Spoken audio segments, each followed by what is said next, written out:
Hi everybody, I'm Mr. Funk E Dude, and today I'm going to teach you how to make some delicious, soft hamburger buns. And I'm going to show you a little technique to start with that's going to make your buns softer and more delicious than any buns you've ever had.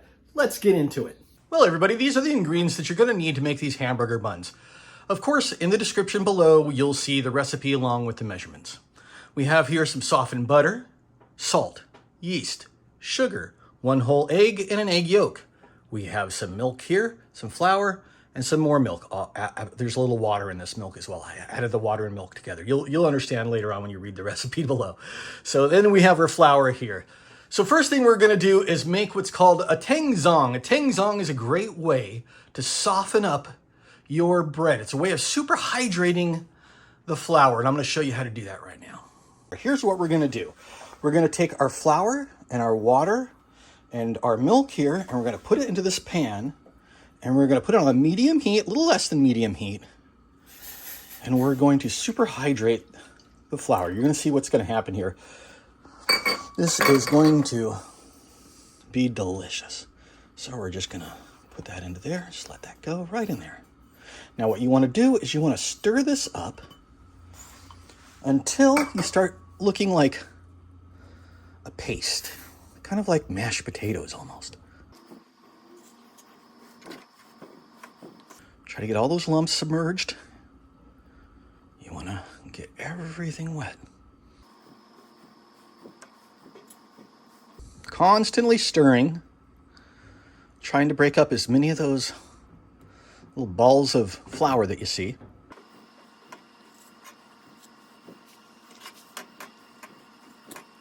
After a few minutes, you're going to start to see it get really thick. See how thick that is? That's what you want. You want to be like paste almost. Nice and thick. We're going to take that off the heat. We're going to pour it right back in here.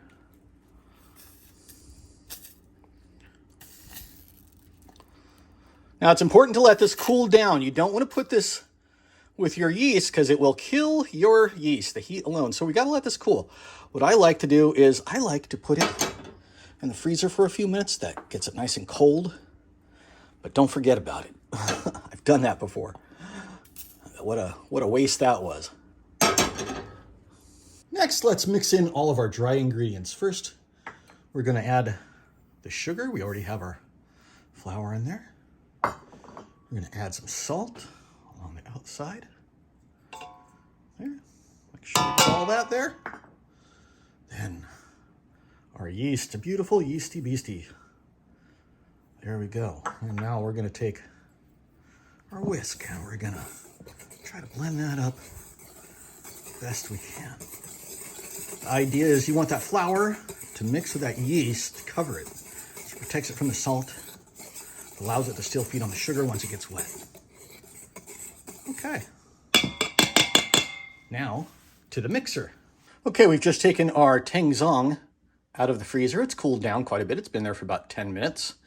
And now we're going to slowly add that to the flour. We're going to turn it to a low speed, around a 3. Let that mix a little bit. And then we're going to slowly add it in.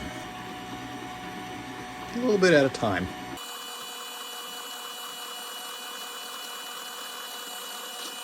Let that just work its way.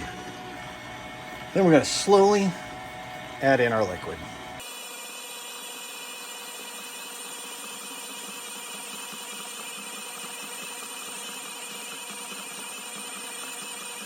Once that's been incorporated, we're going to add our eggs.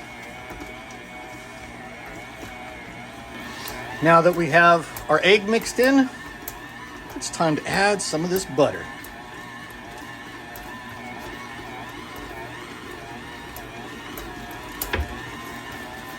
Then we're going to crank it up to a 6. Okay, we've had this going for a few minutes. Let's check it.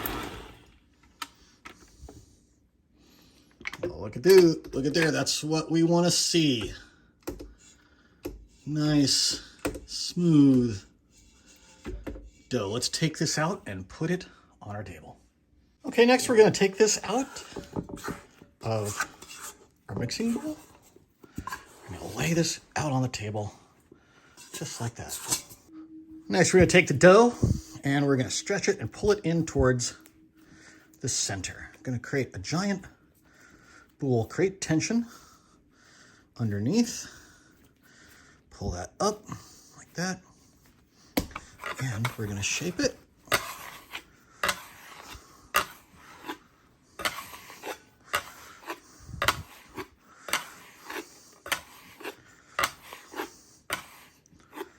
And there we go. Look at that. Look at that little baby dough. It's so pretty. I love it. Hello, baby. Mwah. Okay, now we got the dough in a lightly oiled bowl so that when it grows and we want to pull it out, that it won't stick to the bowl. We're going to take this bowl, we're going to cover it up. And I have a bread proofing feature in my oven, so I'm going to use that. If you don't have one, then just set it out on your table for about an hour, hour and a half.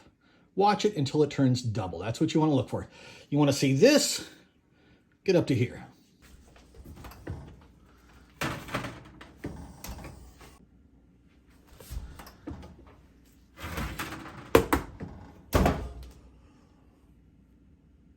Okay, we have the dough. Pull that out. Look at that. We're going to deflate the dough first. Get down, get down. And we're going to pop this puppy out. Now we're going to let this rest for 10 minutes. Okay, now that we've let the dough rest, what we're going to do is measure this out to 100-gram pieces. So we're going to take some of this dough over here. Put on the scale, we're going to weigh that out to 100 grams. That's a little too much. There we go, 100 grams. Now we're going to do all the rest. Bippity bappity boom! Now that I've got them all separated, it's time to turn these puppies into bowls. The way we do that is we take some of the dough here. What we're going to do is turn it into itself from the bottom, from the sides to the top. So just like that. And what we want to do is kind of bring the bottom. We want to create tension on this side here. So see how I'm bringing in the bottom here, right? And then what I'm going to do is I'm going to place it there. I'm going to put my hand over it. And I'm just going to hold down the top and roll down a little bit. And you'll see that's what it looks like when it's done. Little nice little ball of dough. All right, we're going to take that. We're going to set it off to the side. And now we're going to do all of these just like, and there we have it. Now it's time to put it on a tray and get it ready for its second proofing. Okay, I've put it on a sheet. I've covered it in plastic. And now I'm going to put it in the oven for its second proofing. Again, if you don't have a bread proofing feature in your oven, just leave it out on the counter until it's doubled in size.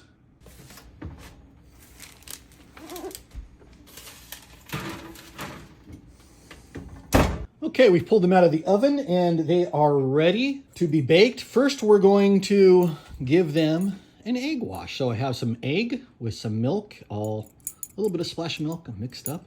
So we're going to take this and we're going to go like this. I'm going to brush the top of each and every one of these.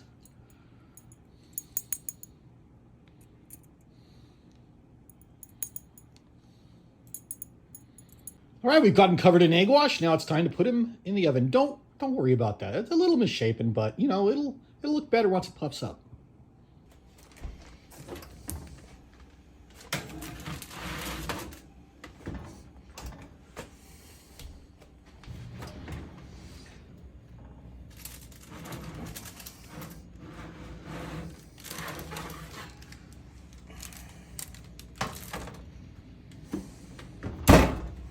Now that we've got it out, we're going to test one of these to see if it's up to temp. We're looking for a temp of 190 to 200. And boom, 195. Perfect, all done. And there you have it, delicious homemade hamburger buns. These will last you up to about a week. They are delicious. And don't worry if some of them come out a little strangely shaped like this one. It's still gonna work. It's still gonna taste delicious. It happens. But don't worry. These are going to be great, delicious, fantastic hamburger buns. And that's it. These delicious buns are done. They go great with hamburgers, sandwiches, breakfast sandwiches, anything you think you might need a bun or just bread for. They're delicious. They'll last for about a week, and you'll just enjoy them to death. Once you start making these yourself, it gets easier and easier as you do it. And eventually, you'll never want to buy store-bought hamburger buns again. These are delicious. Anyway, thanks for joining me. If you like this video, make sure you give us a like. And if you want to see if we're going to have more videos coming up soon, make sure you subscribe. Anyway, that's it for us. Thanks for having a great day, and keep smiling.